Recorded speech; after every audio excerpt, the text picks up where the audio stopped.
fort, c'est un film et qui parle donc d'un papa et de sa fille. Et on comprend que la maman est morte dans un accident de voiture alors qu'elle était au téléphone. Et donc voilà, on voit comment après ce drame, on continue à vivre et comment un homme seul élève son enfant sans la maman. Et ce qui m'intéressait, moi, c'est de partir aussi sur cette fausse piste où on ne sait pas trop pourquoi il est seul avec elle. Au début, on pense qu'il est seul avec elle parce qu'ils ont divorcé. Et puis petit à petit, on comprend qu'il y a quelque chose d'autre. Et jusqu'à entendre le message qu'elle a laissé au moment où elle s'est tuée en voiture.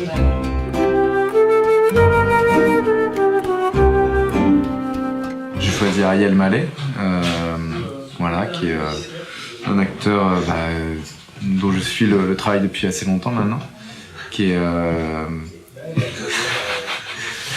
Je suis là.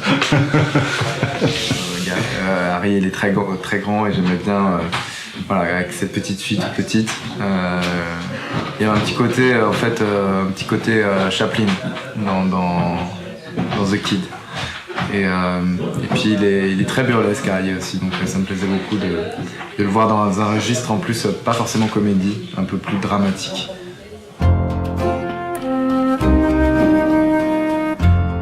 Ouais, moi j'aime écrire les dialogues, parce que les dialogues c'est là où on pose les comédiens, on pose les personnages, pardon.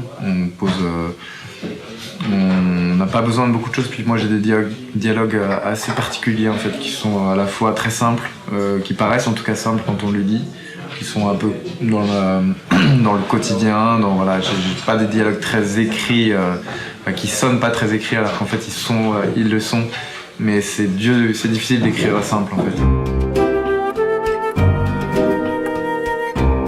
Ce film est intéressant pour voir les ravages, les drames que peuvent causer juste un coup de fil. Un coup de fil, c'est quelque chose qu'on fait, je sais pas, 50 fois par jour. On passe des coups de fil comme ça. Aujourd'hui, on passe des coups de fil pour n'importe quoi en plus. On passe des coups de fil pour dire j'arrive.